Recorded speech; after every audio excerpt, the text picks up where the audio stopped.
Hello दोस्तों, एक बार फिर से आप सबका स्वागत है आपके चैनल पीसीएस समीक्षा पे। जहाँ पे हम कवर कर रहे हैं हेल्थ एजुकेशन ऑफिसर के आए हुए जो सिलेबस हैं स्वास्थ्य से रिलेटेड उनको। ठीक है, तो अभी तक हमारा पहला और दूसरा 2 लेक्चर हो चुका है। आज हमारा तीसरा लेक्चर है जो कि आगे के टॉपिक्स को कवर करेगा। आज हम बेसिकली पढ़ने वाले हैं जो स्वास्थ्य का अंतर है नगरीय और ग्रामीण क्षेत्रों में, उस पर हम बात करेंगे, और कुछ गवर्नमेंट के जो रिपोर्ट्स हैं उन पर हम आज डिटेल में बात करेंगे। तो आज का हमारा टॉपिक बेसिकली कुछ डेटा के ही साथ रहेगा, क्योंकि हम यहाँ पे कंपैरेटिव स्टडी कर रहे हैं नगर और शहर में होने वाले स्वास्थ्य को लेकर जो अंतर है ना, उस चीज़ को लेकर। इसलिए यहाँ पे हमें कुछ डेटा के साथ आज जाना पड़ेगा। और आपको पता है कि अगर आयोग क्वेश्चन पूछेगा तो जाहिर सी बात है कहीं ना कहीं डेटा को भी कंसीडर करेगा ही करेगा। तो हम केवल थ्योरेटिकल चीज़ों पे नहीं जा सकते हैं, हमें कुछ डेटा भी चाहिए होगा, और डेटा पे ही वो आपको फंसाने की कोशिश करेगा। और आपको पता है कि डेटा से पूछे हुए क्वेश्चन ही थोड़े से टफ लगते हैं, क्योंकि वहाँ पर आपको एग्जैक्ट डेटा का पता होना बहुत ज़रूरी होता है।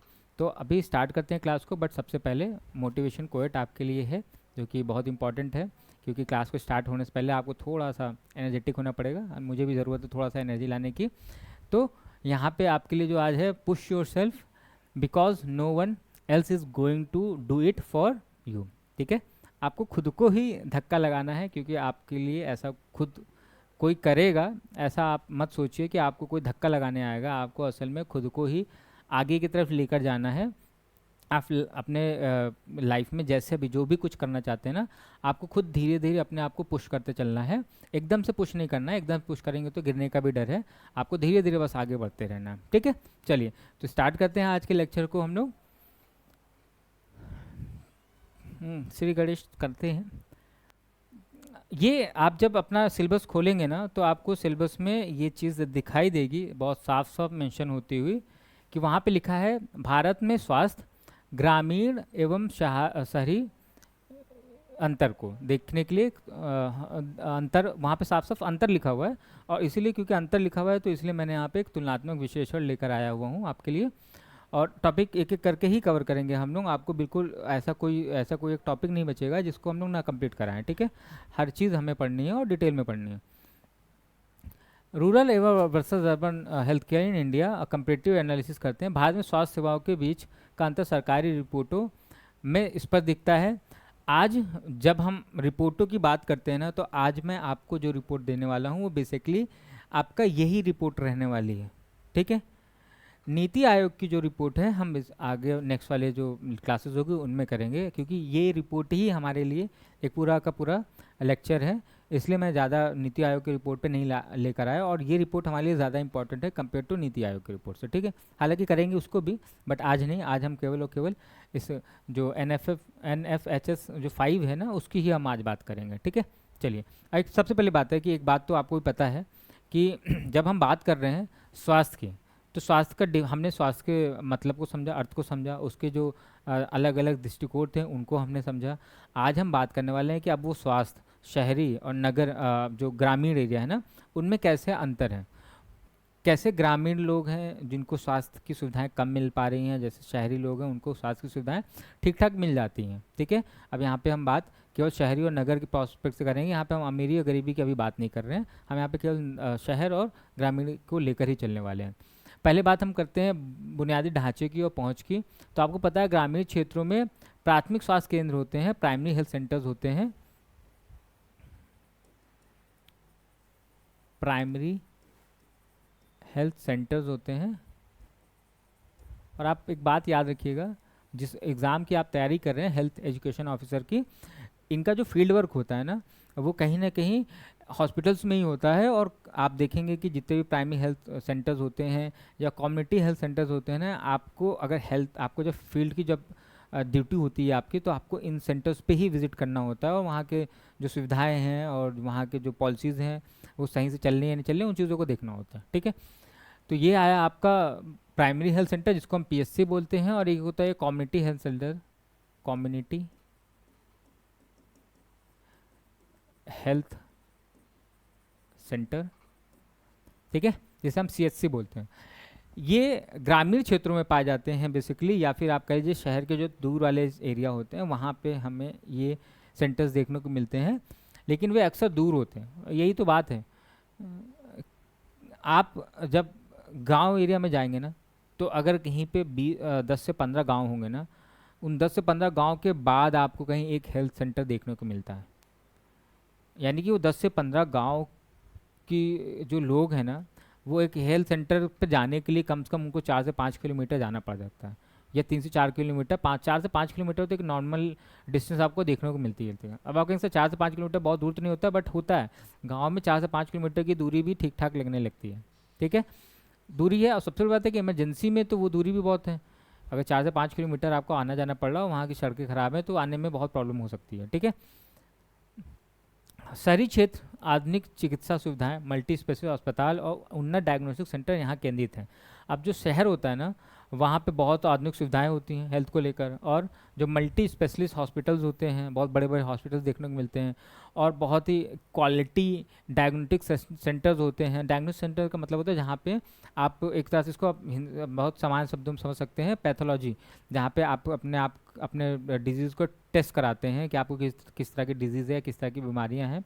उस तरह को जो जब आप बीमारी को चेक कराते हैं ना, उसके लिए आपको डायग्नोस्टिक सेंटर्स पे जाना पड़ता है। ठीक है, तो वो ये सारी ही चीज़ें शहरों में बहुत कॉमन होती हैं, बहुत आसानी से मिल जाती हैं। मुश्किल से आपके 400-500 मीटर या कह सकते हैं 1-1.5 किलोमीटर के अंदर ही ऐसे बहुत से मल्टी हॉस्पिटल्स और बहुत से मल्टी कह सकते हैं कि क्वालिटी वाले डायग्नोस्टिक सेंटर्स आपको बहुत आसानी से मिल जाते हैं। तो ये अंतर है ग्रामीण और शहरी स्वास्थ्य का, और इसी अंतर को हमें समझना है, और यही आपके टॉपिक में दिया हुआ है। आपको अंतर भी क्या पढ़ना है वो समझना होगा हमें। ठीक है, चलिए, तो ये आपको बात समझ में आ गई। नेक्स्ट आगे अपने टॉपिक को चलते हैं। कह रहे फैक्ट क्या है, भारत के 73% सार्वजनिक अस्पताल के बिस्तर शहरों में हैं, जबकि 69% आबादी गाँव में रहती है। अब इस बात को समझिए कि भारत के 73% जो सार्वजनिक अस्पताल हैं, उनके जो बिस्तर हैं वो शहरों में हैं, और हमारी पॉपुलेशन की लगभग 69% जनता या जनसंख्या रह रही है गांव में, और 73% जो सरकारी, हम प्राइवेट की बात ही नहीं हो रही, प्राइवेट तो गांव तक पहुंचते ही नहीं है, वो तो रहते शहर में ही है। तो सरकारी अस्पताल जिनको होना चाहिए गाँव में, क्यों? क्योंकि हमारी ज़्यादातर जनसंख्या कहाँ पे है? गाँव में है। तो अस्पताल भी ज़्यादातर गाँव में होने चाहिए, पर सरकारी अस्पतालों के बेडों की संख्या भी हम देखेंगे तो 73% कहाँ है? शहरों में। जहाँ पे ज़रूरत नहीं है वहाँ पे बेड बना के रखे हुए हैं, और जहाँ पे सच में ज़रूरत है वहाँ पे उन्होंने प्राइमरी हेल्थ सेंटर और कम्युनिटी हेल्थ सेंटर्स खोल रखे हैं, जहाँ पे सुविधाएँ भी बहुत कम होती हैं, जहाँ पे इक्विपमेंट अच्छे नहीं होते हैं, जहाँ पे आप प्रॉपर इलाज नहीं कर सकते हैं। मुश्किल से अगर एक डिलीवरी भी करनी पड़ जाए किसी महिला की, तो वहाँ पे बहुत प्रॉब्लम हो जाती हैं। तो इसलिए हमें इन चीज़ों पे ही सुधार करना है, और यही शहरी और ग्रामीण में अंतर है। ठीक है, नेक्स्ट जो हम आते हैं यहाँ पे बात करते हैं वो ये है, ग्रामीण क्षेत्र में विशेषज्ञ डॉक्टरों और स्वास्थ्य कर्मियों की भारी कमी होती है। बात ये है कि जितने भी विशेषज्ञ डॉक्टर हैं, यानी स्पेशलिस्ट डॉक्टर पाए जाते हैं, जिनको हम स्पेशलिस्ट बोलते हैं, वो गाँव में जाकर काम क्यों करेंगे? क्योंकि गाँव में ना तो उन्हें अच्छा पैसा मिलने वाला है और ना ही अच्छा लाइफस्टाइल मिलने वाला है।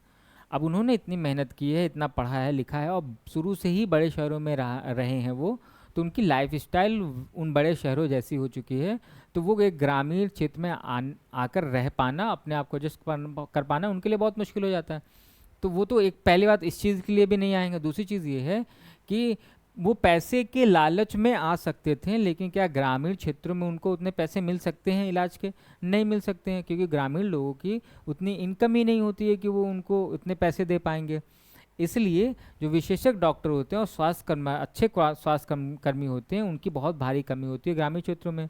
अब इसी को अंतर जब हम शहरों से करेंगे, तो शहरों में इनकी कह सकते हैं कि अच्छी खासी, आप कह सकते हैं कि संख्या होती है। आप जब किसी भी हॉस्पिटल में जाइए, अच्छे स्पेशलिस्ट डॉक्टर से मिलिए, इलाज करिए, अच्छे वहाँ पे आपको स्वास्थ्य कर्मी मिल जाएंगे। ठीक है, ये बातें आपको कंप्लीटली समझ में आएगी। शहरी क्षेत्र में देखेंगे तो डॉक्टरों का घनत्व ग्रामीण क्षेत्रों की तुलना में काफ़ी अधिक है। जाहिर सी बात है, होगा ही होगा, क्योंकि शहरी क्षेत्रों में उनको अच्छे प्रॉफिट मिल जाते हैं, अच्छे पेशेंट्स मिल जाते हैं, तो इसलिए वहाँ पे घनत्व ज़्यादा होगा ही होगा। बीमा की बात करते हैं। ग्रामीण क्षेत्रों में लगभग 34% परिवारों के पास कोई स्वास्थ्य बीमा नहीं है। इस बात को आपको समझना होगा कि ग्रामीण क्षेत्रों में, इसलिए मैं बोल रहा हूँ क्योंकि ग्रामीण क्षेत्र ही तो भारत है। लगभग 69% जो जनसंख्या है वो तो भारत में ही रह रही है, मतलब सॉरी, जो जनसंख्या है वो ग्रामीण गाँव में रह रही है, ठीक है, ग्रामीण है। भारत की जो 69% जनसंख्या वो ग्रामीण है, और उस 69% जनसंख्या में जो 34% परिवार हैं उनके पास तो कोई स्वास्थ्य बीमा ही नहीं है। स्वास्थ्य बीमा का मतलब है कि अगर वो कभी बीमार हो गए तो उनके पास कोई भी पैसे का सहयोग नहीं है, उनको कहीं ना कहीं अपने पास जो उनकी सेविंग्स हैं वहीं से पैसे खर्च करके इलाज करने पड़ेंगे। और आप एक बात बताइए कि अगर कोई ग्रामीण में है और ग्रामीण में कोई गरीब इंसान है तो उसके पास सेविंग होगी क्या? नहीं होगी। तो जाहिर सी बात है फिर उसको कहीं ना कहीं दिक्कतों का सामना ज़्यादा करना पड़ सकता है, ठीक है। तो ग्रामीण क्षेत्रों में लगभग 34% परिवारों के पास कोई स्वास्थ्य बीमा नहीं है। इसमें भी मैं आपको एक बात बता देता हूँ कि जो 50% ग्रामीण हैं उनके पास किसी भी तरह का 50% ही ग्रामीण ऐसे हैं जिनके पास कुछ सरकारी कह सकते हैं कि बीमाएं हैं, ठीक है। 50% के पास तो जो भी बीमाएं हैं वो गैर सरकारी हैं, ठीक है, यानी किसी ने खुद का अपना हेल्थ इंश्योरेंस ले रखा है वैसा है, ठीक है। तो यहाँ पे मैं एक बात लिख देता हूँ, लगभग 50% ग्रामीण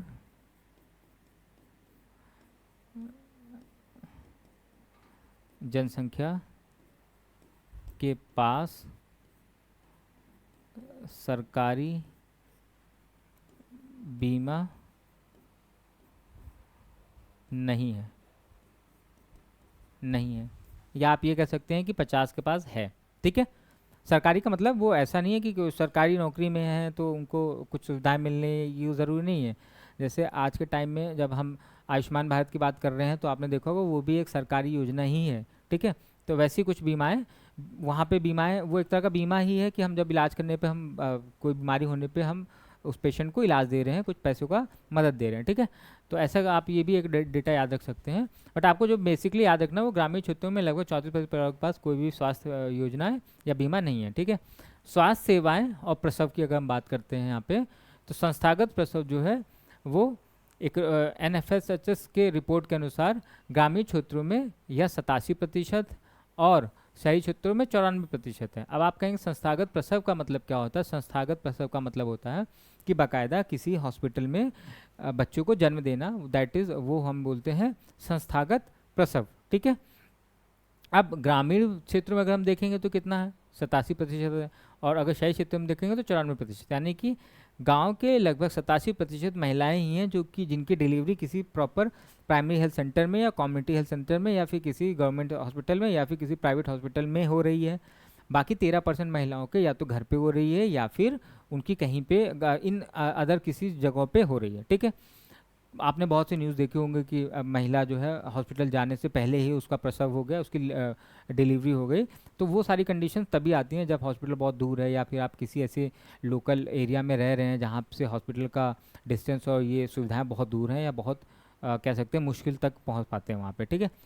और शहरी में भी लगभग, शहर में भी आप देखेंगे तो 94% है, और बचे हुए 6% आप ये कह सकते हैं कि शहर में भी जो थोड़ा सा ग्रामीण एरिया में रह रहे हैं ना, जो काफ़ी दूरी पे रह रहे हैं शहर के, वो उनके साथ ये 6% वाली कंडीशन बन सकती है, ठीक है। तो ये है शहर और ग्रामीण का अंतर एक तरह से। किसमें, कहाँ पे आप बोलेंगे इसका जो इंस्टीट्यूशनल डिलीवरी हम उसकी बात कर रहे हैं, स्वास्थ्य सेवाएँ और प्रसव की बात कर रहे हैं।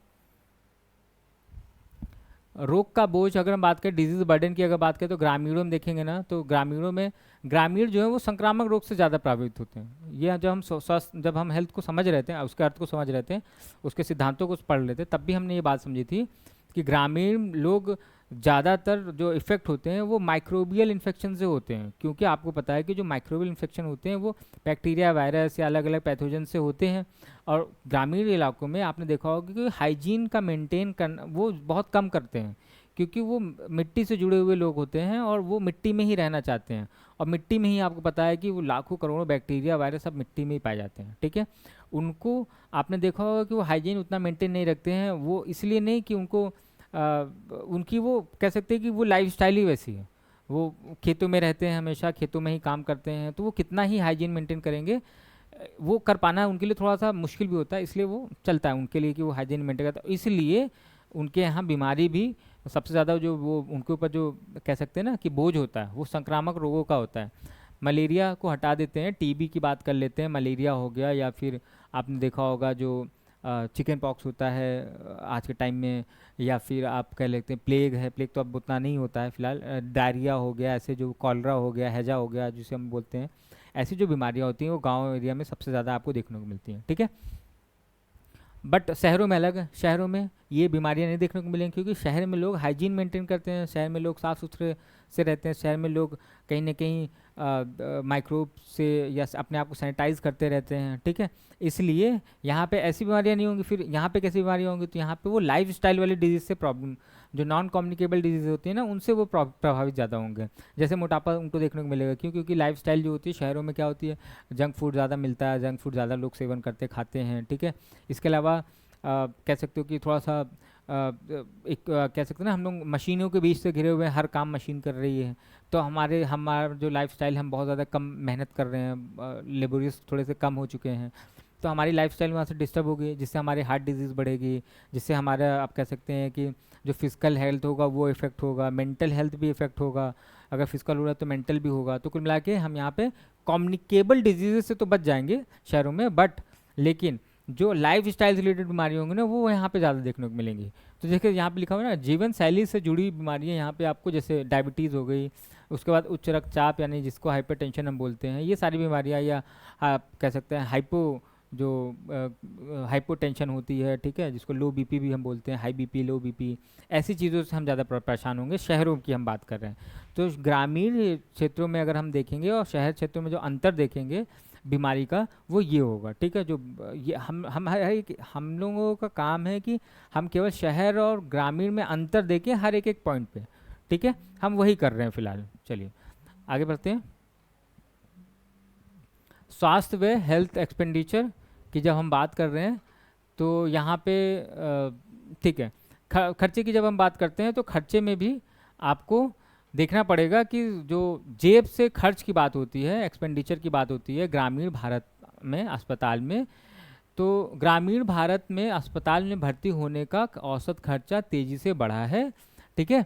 और क्योंकि देखिए, अब जब हम बात करते हैं ग्रामीण भारत की ना, तो वहाँ पे अस्पतालों में जो खर्चे होते हैं ना, वो थोड़े से बढ़ते इसलिए हैं क्योंकि अस्पताल को भी वो चीज़ें मेंटेन करनी पड़ती हैं। हॉस्पिटल भी अगर कहीं ग्रामीण क्षेत्र में खुला हुआ है ना, तो उसको उन हॉस्पिटल्स को मेंटेन करने के लिए कहीं ना कहीं शहर से ही डिपेंड होना पड़ता है, शहर से ही चीज़ों को लेकर आना पड़ता है, ठीक है। इसके लिए वो एक्स्ट्रा कॉस्ट करते हैं, वहाँ के पेशेंट से एक्स्ट्रा चार्जेस लेते हैं, जिसकी वजह से उनका जो कॉस्ट होता है ना, वो बढ़ जाता है, ठीक है। तो एवरेज जो कॉस्ट होता है, एवरेज कॉस्ट जो होता है, वो रूरल एरिया में वो थोड़ा सा बढ़ा होता है। वहीं पे अगर हम बात करते हैं, जैसे यहाँ पे सरकारी पहल, जैसे आयुष्मान आरोग्य मंदिरों के माध्यम से गांव में, हाँ ठीक है। अब क्योंकि अब ये ग्रामीण क्षेत्रों में जो एक्स्ट्रा कॉस्ट आ रहे थे, एवरेज कॉस्ट बढ़ता है, तो उसको कम करने के लिए एक पहल हम लोगों ने, माने कि गवर्नमेंट ने स्टार्ट की थी, जिसको हम आयुष्मान आरोग्य मंदिर बोलते हैं, यानी कि आयुष्मान योजना को ही हम इसको कंसीडर कर सकते हैं। तो वहाँ से ही हमें देखने को मिला कि इसमें कुछ सुधार हुआ, क्योंकि अब लोगों का क्या होता है कि वो आयुष्मान कार्ड से इलाज होता है, जिसमें उनका कॉस्ट बिल्कुल ज़ीरो होता है, ठीक है, क्योंकि गवर्नमेंट ही उनके जो इलाज का खर्चा होती है वो उठा रही होती है। चलिए, तो ये बातें। अब शहर की बात करते हैं। शहर में भी आपके जो हॉस्पिटल्स के खर्चे होते हैं, ऐसा नहीं है कि वहाँ पे कम है, ठीक है, बट कंपेयर टू आपका जो रूरल और इस बात करते हैं अर्बन की ना, तो वहाँ पे थोड़ा बहुत अर्बन का थोड़ा सा कम आपको देखने को मिल सकता है, क्योंकि इतने एक ही पास में 1 किलोमीटर के अंदर 4 हॉस्पिटल खुले हुए हैं, 5 हॉस्पिटल खुले हुए हैं, तो कंपटीशन की वजह से भी कहीं ना कहीं चीज़ें थोड़ी सी कम ज़्यादा हो जाती हैं, ठीक है। चलिए, तो ये एक कंपेरेटिव आपका है। पोषण और मात स्वास्थ्य की अगर हम बात करें, न्यूट्रिशन की, देखिए ये जो न्यूट्रिशन एक आपका जो है ना, ये न्यूट्रिशन एंड मैटरनल हेल्थ, इसका कंपेयर अगर हम करेंगे ग्रामीण और शहरी क्षेत्रों में, तो उसकी अगर हम बात करें, तो यहाँ पे सबसे पहले यहाँ पे कुपोषण लिखा हुआ है, माल न्यूट्रिशन। कुपोषण वाली जो बात है ना, ये हमारा नेक्स्ट जो लेक्चर होगा ना, इसको हम लोग कुपोषण को ही बहुत डिटेल में करेंगे, क्योंकि जब आप अपना सिलेबस देखेंगे ना, तो ग्रामीण और शहरी अंतर के बाद जो नेक्स्ट टॉपिक आता है वो कुपोषण आता है। तो मैं कुपोषण को आपको बहुत डिटेल में नेक्स्ट लेक्चर में ही बताऊंगा, ठीक है। इसके बाद का जो लेक्चर आएगा वो कुपोषण को ही हम डिफाइन करेंगे बेसिकली। ग्रामीण क्षेत्रों में बच्चों में स्टंटिंग, यानी स्टंटिंग का मतलब होता है कि जैसे जो बौनापन हो जाता है बच्चों में, कम लंबाई होती है, अपने उम्र के हिसाब से उनकी हाइट नहीं बढ़ पाती है, उसको हम स्टंटिंग बोल रहे होते हैं। और मातृ मृत्यु दर जो होती है शहरी क्षेत्रों की तुलना में अधिक है, ठीक है। यानी कि ग्रामीण क्षेत्रों में आपको पता है, ग्रामीण क्षेत्रों में न्यूट्रिशन का कम होता है, न्यूट्रिशनली अगर देखेंगे तो बहुत लोगों की नॉलेज भी नहीं होती है, इस वजह से कुपोषण के शिकार होते हैं, और जब कुपोषण के शिकार होंगे तो जाहिर सी बात है उसमें स्टंटिंग देखने को मिलेगी, यानी कि आपकी हाइट, उम्र के हिसाब से आपकी हाइट नहीं होगी, ठीक है, और मातृ मृत्यु दर देखने को मिलता है वहाँ पे। डायग्नोस्टिक्स की हम बात करें तो प्रशिक्षित कर्मियों की कमी के कारण गाँवों में डायग्नोस्टिक सुविधाओं का अभाव है। अब जाहिर सी बात है कि जब कर्मी ही नहीं है जो कि आपको डायग्नोस कर सकें तो अभाव होगा ही होगा, ठीक है। आपने देखा होगा कि डायग्नोस्टिक सेंटर्स गांव में बहुत कम देखने को मिलते हैं। क्यों? क्योंकि लोग भी नहीं हैं, प्रशिक्षित लोग ही नहीं हैं गांव में कि उन चीज़ों को कर सकें, डायग्नोस कर सकें बीमारियों को।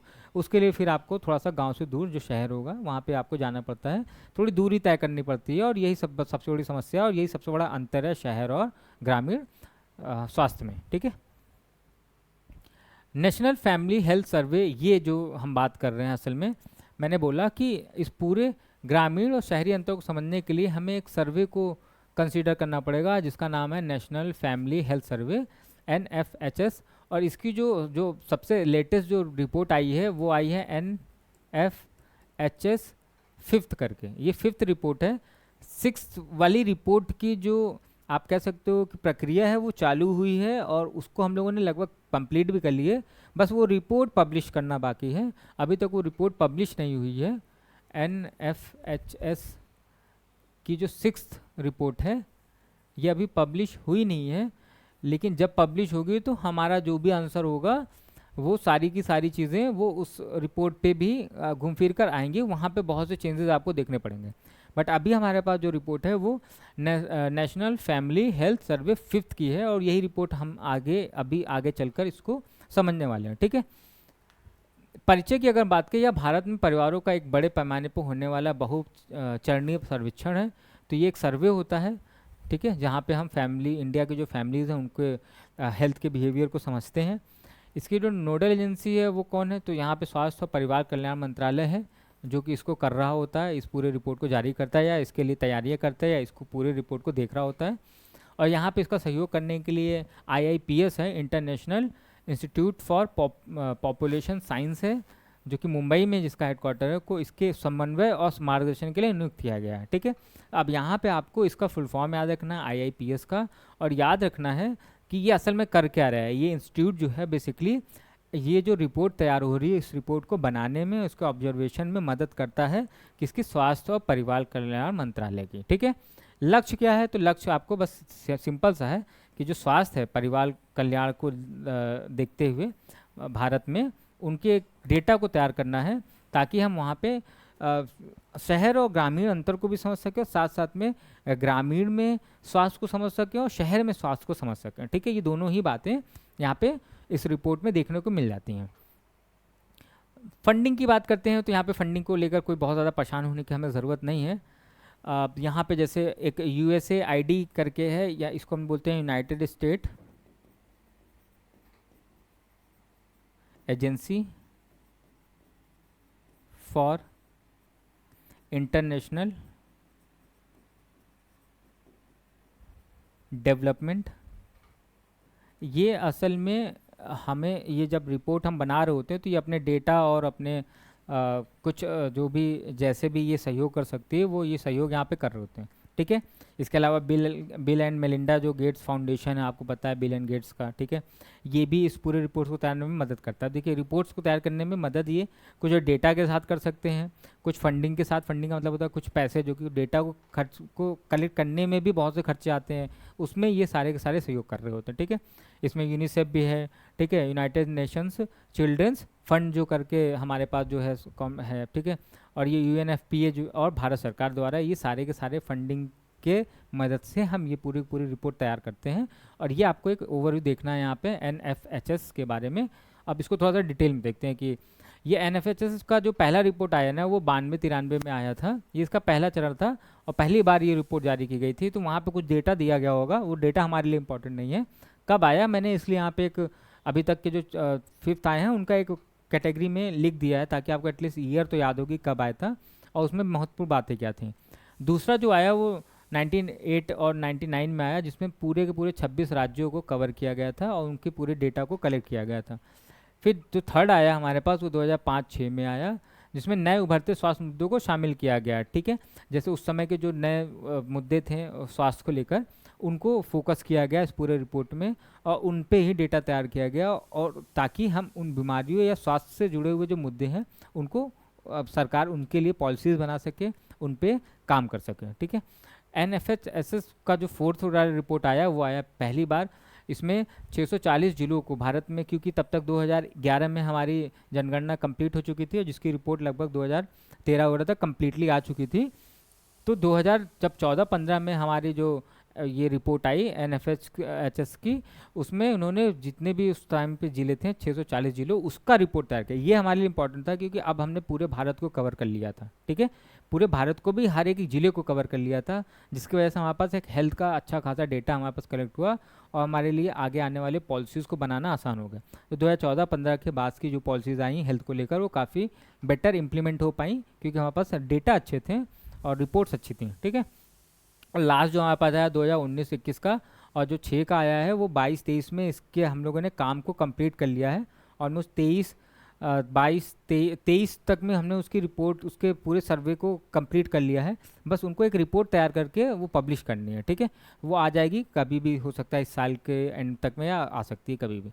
तो ये 2019-21 में है और इसमें लगभग हम लोगों ने, देखिए हम यहाँ पे पूरे जिले को कवर किया था, अब यहाँ पे हम लोगों ने लगभग 6.1 लाख घरों का सर्वेक्षण किया। ठीक है, ये अपने आप में बहुत बड़ी बात है।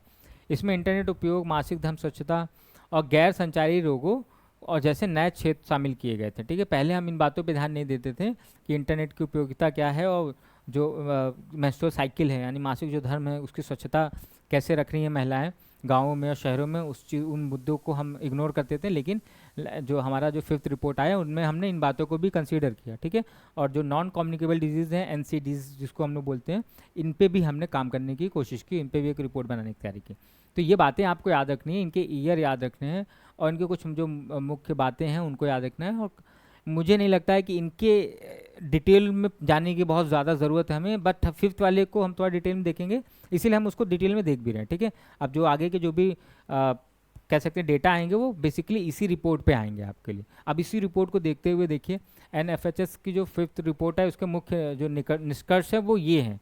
इसका जो डेमोग्राफिक इंडिकेटर है वो हम पहले देख लेते हैं। जो डेमोग्राफिक इंडिकेटर है वो ये हमें बताता है, यहाँ पे लिंगानुपात जो है भारत में, पहली बार भारत में जो लिंगानुपात हुआ वो पहुँच गया कहाँ पे, महिलाओं की संख्या पुरुषों से अधिक दर्ज की गई है। 1020 महिलाएं प्रति 1000 पुरुष पर देखने को मिल रही हैं हमें, ये अपने आप में बहुत बड़ी बात है। अब आप याद कीजिए 2011 की जनगणना, 2011 की जनगणना जब हम देखते हैं तो 2011 की जनगणना में ये जो महिला पुरुष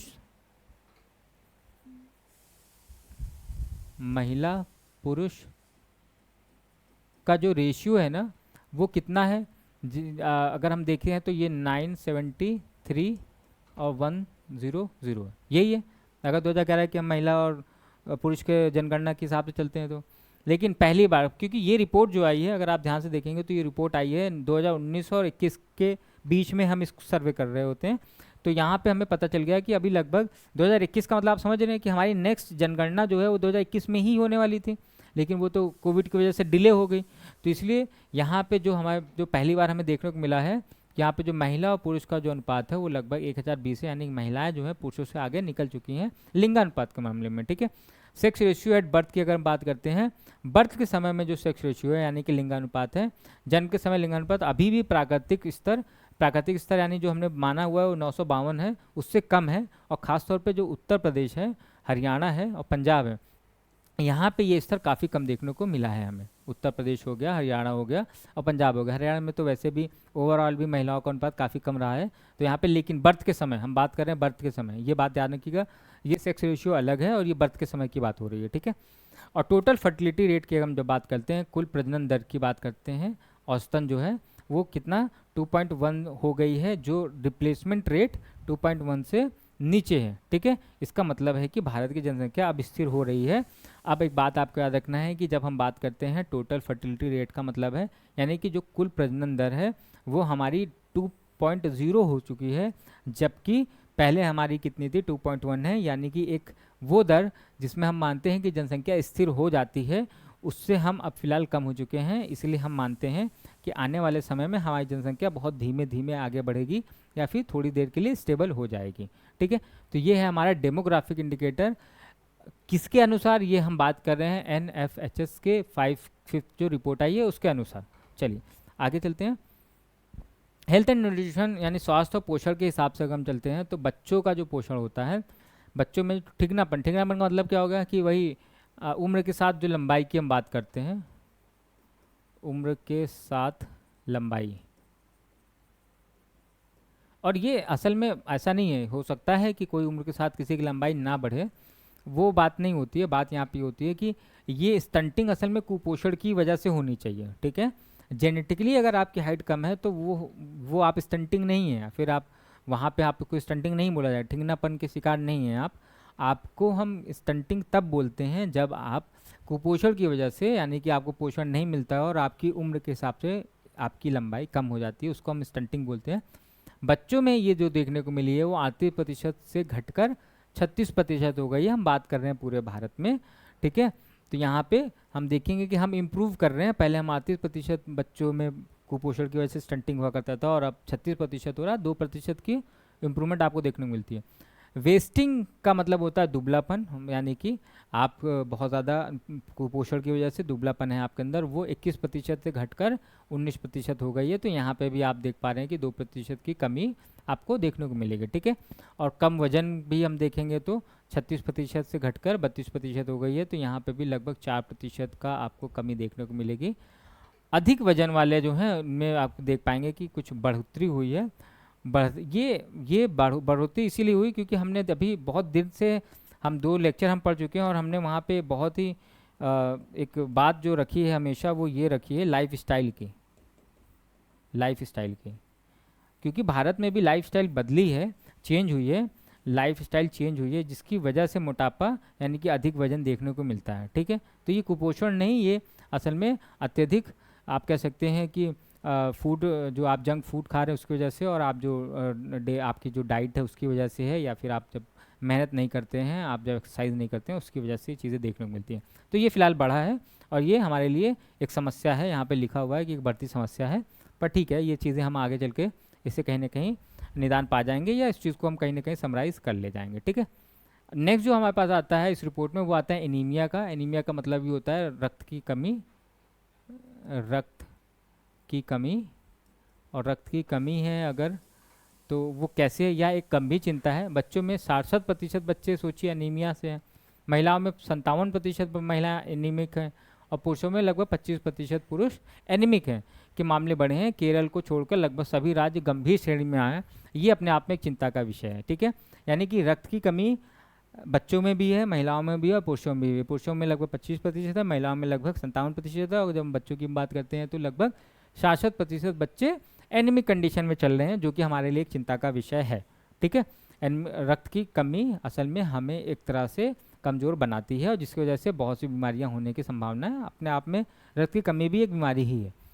तीसरी बात पे आते हैं हम, medical care and family planning की अगर बात करें वहाँ पे, तो चिकित्सा देखभाल और परिवार नियोजन की जब हम बात करते हैं तो यहाँ पे जो इंस्टीट्यूशनल बर्थ्स हैं भारत में, यह 79% से बढ़कर 89% हुए हैं। ये हम रिपोर्ट के अनुसार चल रहे हैं। ठीक है, जो हमारा NFHS का रिपोर्ट है उसमें जो 2019 और 2021 की जो रिपोर्ट आई उसमें हमें पता चला कि भारत में, पूरे भारत की हम बात कर रहे हैं, पूरे भारत में 79% जो पहले हमारी इंस्टीट्यूशनल बर्थ थी वो बढ़कर 89% हो गई, यानी कि 10% का इंक्रीज़ देखने को मिला है, जो कि बहुत ही अच्छी बात है। ठीक है, पुडुचेरी और तमिलनाडु में 100% है। ये भी अपने आप में बहुत ज़रूरी चीज़ है, क्योंकि सबसे ज़्यादा जो इंस्टीट्यूशनल बर्थ बेटर देखने को मिला है वो पुडुचेरी और तमिलनाडु में देखा है। तो पुडुचेरी तो आपका आप मान सकते हैं कि यूटी है, यूनियन टेरिटरी है, और तमिलनाडु प्रॉपर स्टेट में हम देखेंगे तो तमिलनाडु आपका यहाँ पे टॉप पर है, कि यहाँ पे आपको देखने को मिलती है 100% इंस्टीट्यूशनल बर्थ। ठीक है, तो यहाँ पे इन्होंने इंस्टीट्यूशनल बर्थ पे काफ़ी अच्छा काम किया हुआ है, ये चीज़ आपको ध्यान रखना है। इसके बाद सी सेक्शन डिलीवरीज जो हैं, यानी कि निजी अस्पतालों में सिजेरियन डिलीवरी में काफ़ी वृद्धि देखी गई है, जो अनैतिक प्रथाओं की ओर संकेत करती हैं। अब ये बात तो चलिए ठीक है, वो नैतिक है या अनैतिक है ये बातें ठीक हैं, बट हमारे लिए जो ज़रूरी ये है कि सी सेक्शन डिलीवरीज निजी अस्पतालों में सिजेरियन डिलीवरी में काफ़ी वृद्धि हुई है। इस बात का से केवल सीधा सा मतलब ये है कि हम लोगों ने जब हम डिलीवरी की तरफ डिलीवरी के बारे में सोच रहे होते हैं, तो यहाँ पे पेशेंट यानी कि जो पेशेंट की फैमिली है या पेशेंट है या फिर आप कह लीजिए जो मदर हैं वो और जो डॉक्टर हैं, इन दोनों की कम्युनिकेशन बहुत डिपेंड करती है।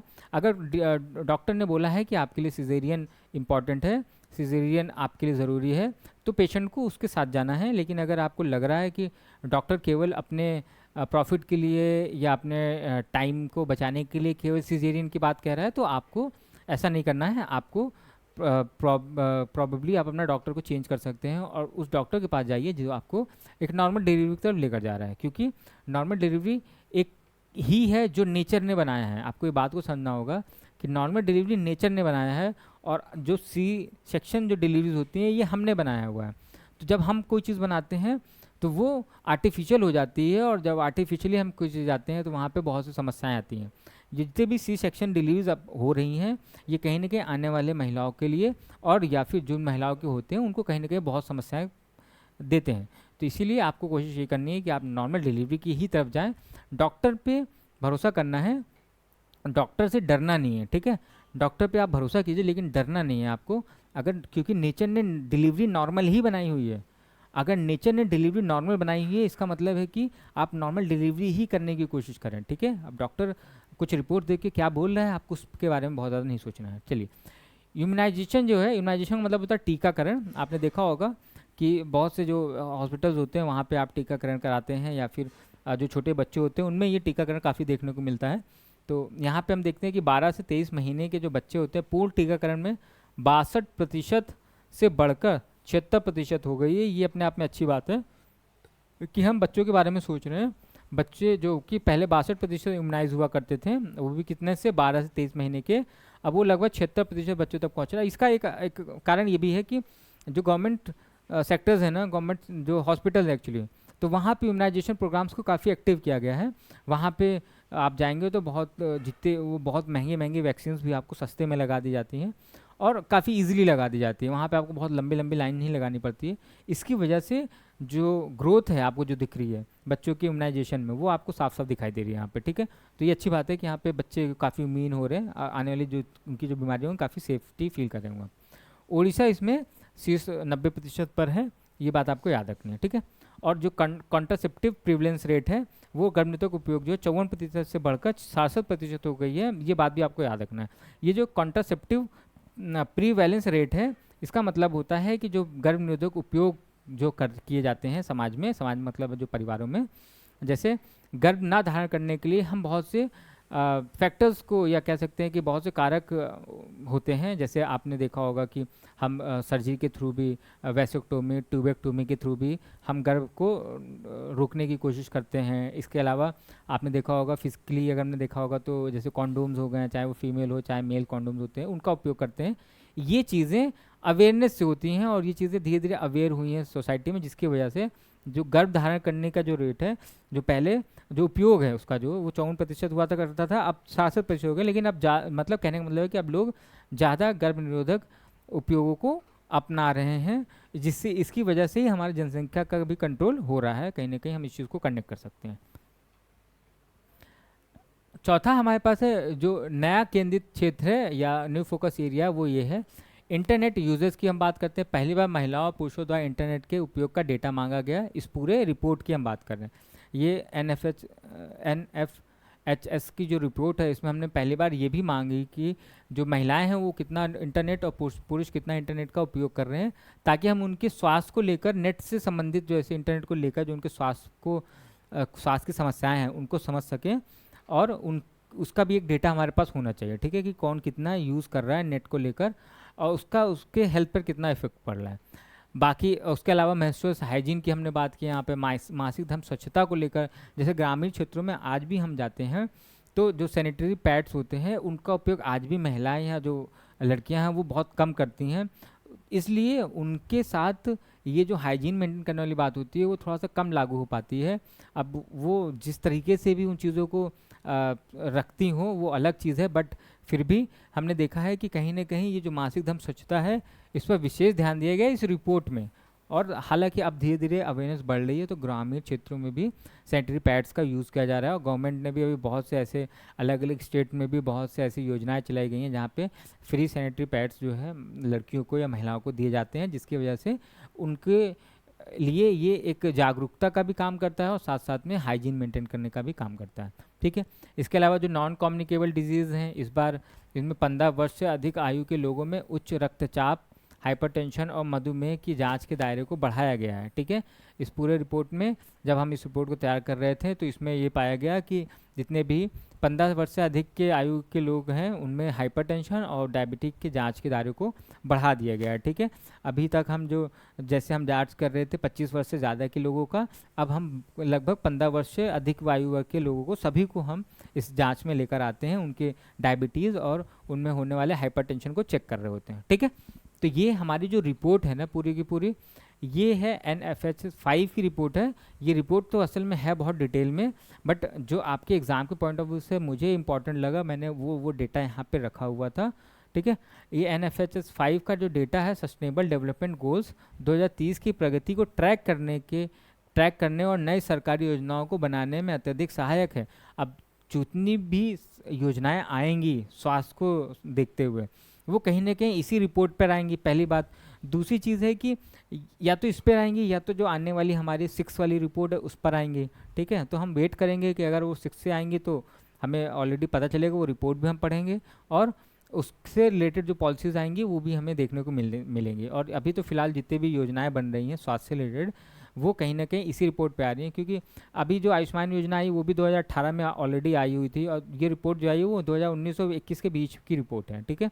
इसलिए हम जो आयुष्मान योजना हैं, हम इस हेल्थ रिपोर्ट पे भी नहीं हमने कंसीडर किया, हमने उसके बहुत पहले जो डेटा थे उस पर ही हमने वो सारी योजनाएं बनाई हैं। तो अब देखेंगे कि इस रिपोर्ट के आधार पे कितनी योजनाएं हमारे लिए, यानी कि सरकार जो है वो आम लोगों के लिए लेकर आती है। ठीक है।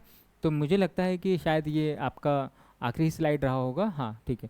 तो ये आज आपकी जो कंप्लीट हमने ग्रामीण और कह सकते हैं ना शहरी क्षेत्रों में जो स्वास्थ्य को लेकर अंतर था, और साथ में एक रिपोर्ट जो नेशनल फैमिली हेल्थ स्कीम का, तो आप कह सकते हो कि जो रिपोर्ट 5 था वो हमने देखा है, और ये हमने यहाँ पे कंप्लीट किया है। अब जो नेक्स्ट हमारा जो चैप्टर होगा ना, उसमें हमने कुपोषण और जो गरीबी वाला जो आपका टॉपिक लिखा हुआ है उस पर हमारा नेक्स्ट चैप्टर होगा, मतलब नेक्स्ट लेक्चर होगा एक्चुअली। ठीक है।